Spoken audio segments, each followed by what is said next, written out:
guys, if you happen to miss any of the weeks of this month's discussion series, this is the recap for the New Now, and that's the discussion series we are in for the month of January, the New Now, and we have already gone through part one, part two, part three, which was last week and was an interview, and tonight we're going to be starting part four of the discussion series, the New Now. But I wanted to give you a quick recap for this month. If you missed any of the weeks, all of the weeks, and are coming tonight, then this is for you.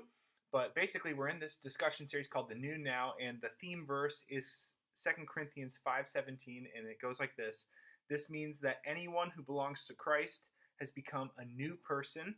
The old life is gone, and a new life has begun. And what an awesome thought that is. And the question is, and that was posed this entire month, is what is the new now reality? What is the new now that we are Christians, now that if you put your faith in Jesus, what is the new now that you are living in? And we looked at this event in history recorded in John chapter 8 verses 2 through 11. It's this whole scene where Jesus, he's amassed quite a following at this time, and a bunch of religious people don't really like Jesus and the claims that he's making, and so they come before Jesus and they bring a woman who's caught in the act of adultery, and in an effort to put Jesus in a tough place and to kind of trap him, they say, hey, Jesus, this woman here has been caught in the act of adultery. Now, the law of Moses says that we're supposed to stone her and to kill her, but what is it that you say?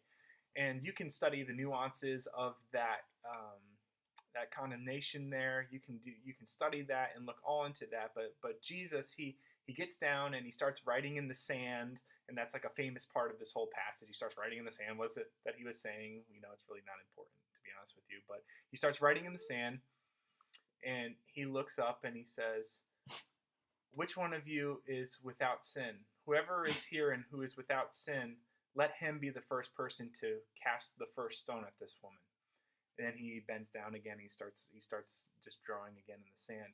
And the Bible says that from there, from the oldest to the youngest, everyone left.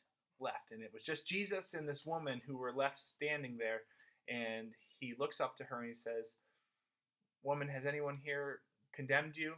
And she said, no one is here condemning me. And he says, "Then neither do I find fault with you. Go and sin no more." It's just like this amazing picture of who Jesus is and what he wants to do for our lives. Because week one, as we discussed, really everyone was out against this woman, and yet Jesus, he was willing to stand up for her. So the first week, part one, was all about how Jesus, in this new now reality of following him, is a life of unconditional acceptance. It doesn't matter how bad you are or where you've come from.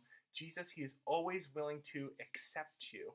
Yet he doesn't want to leave you just as you are. After he accepted her and stood up for her and provided a way out for her, he looks to her and says, "Then go and sin no more."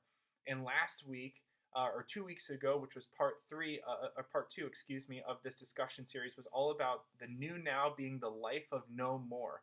Jesus, he calls us to live a very specific life, and we're supposed to be for things as Christians.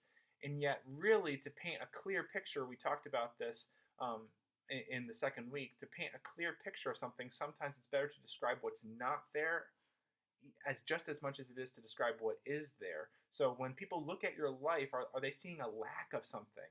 Are they seeing a lack of sinfulness? And as a result, are they seeing a clearer picture of Jesus? God, he's called us to get rid of the stuff that's out to destroy us, that's going to ultimately see our destruction, and he wants us to embrace a new now reality. And a new now oftentimes will absolutely mean it's going to be a life of no more. So what is that no more thing in your life?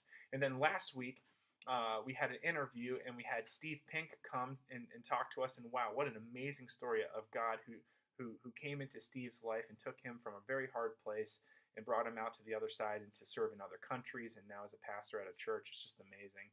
And tonight we're going to continue on in the discussion series, the final part 4, that is going to be so helpful and I think so encouraging. And it really is like one of those secret sauce. Like, how do we embrace this new now life? Like, what's the linchpin? What's the important component? How can we do this? How can we live this new now life? And so tonight's going to be super helpful, very encouraging. I know you're not going to want to miss it. And I can't wait to see you tonight. We'll see you at 7 o'clock. Take care.